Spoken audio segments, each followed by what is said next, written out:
हम आज जा रहे हैं राघोपुर किले की तरफ। यह किला जालोरी पास के पास स्थित है और यहाँ तक पहुँचने का रास्ता खुद में एक साहसिक अनुभव है। रास्ते में आपको बंकरी सुरंगें, खतरनाक घुमावदार पहाड़ी सड़कें और कभी-कभी वे हिस्से मिलेंगे जहाँ ड्राइविंग थोड़ी सावधानी मांगती है। रास्ते के दृश्य बदलते रहते हैं, गहरी घाटियां, ऊंची चोटियां और उन खतरनाक परंतु खूबसूरत रास्तों के बीच छोटी-छोटी सुरंगें।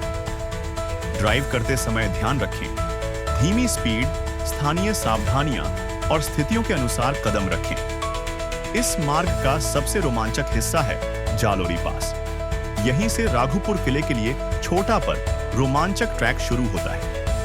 जालोरी से किले तक लगभग 3 किलोमीटर की चढ़ाई है, जो अक्सर ओक और रोडोडेंड्रॉन जंगलों से होकर गुजरती है। रास्ता कभी सपाट घास के मैदानों में बदल जाता है और कभी जंगल की झील सी सन्नाटा देता है। राघोपुर किले की ऊंचाई लगभग 12,000 फीट के आसपास बताई जाती है, इसलिए मौसम जल्दी बदल सकता है। सुबह ठंड, दोपहर में धूप और शाम को फिर ठंड।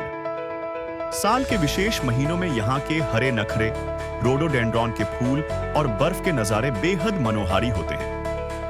इतिहास के अनुसार राघोपुर किला प्राचीन मंडी राजाओं के समय में रक्षा उद्देश्यों के लिए बनाया गया था। आज यहाँ बची खुची दीवारें और खंडहर हमें उस समय की याद दिलाते हैं। माना जाता है कि यह किला पास की घाटियों की निगरानी और आक्रमण से रक्षा के लिए उपयोग होता था। ट्रैक आसान तो नहीं, पर अत्यधिक कठिन भी नहीं है। सामान्य तौर पर जालोरी से किले तक का रास्ता 1 से 2 घंटे में पूरा हो जाता है और ऊपर पहुंचने पर 360 डिग्री हिमालयी नजारे मिलते हैं, विशेषकर धौलाधर रेंज की चोटियां और नीचे फैली वादियां। यही वजह है कि फोटोग्राफर और प्रकृति प्रेमी यहां आते हैं। रास्ते में दिशा निर्देश कम दिखाई देते हैं, इसलिए स्थानीय लोगों से मार्ग की पुष्टि कर लें या किसी भरोसेमंद गाइड के साथ जाएं।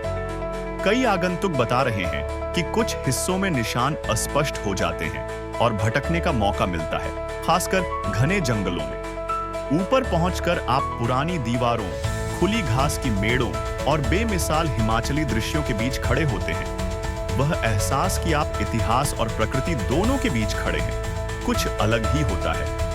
अगर आप कैंपिंग करना चाहें तो पास के आसपास कई कैंपिंग ऑप्शंस और छोटे-छोटे गांव भी मिल जाते हैं। आखिर में सुरक्षा का संदेश, मौसम, रास्ते और ऊंचाई को ध्यान में रखें।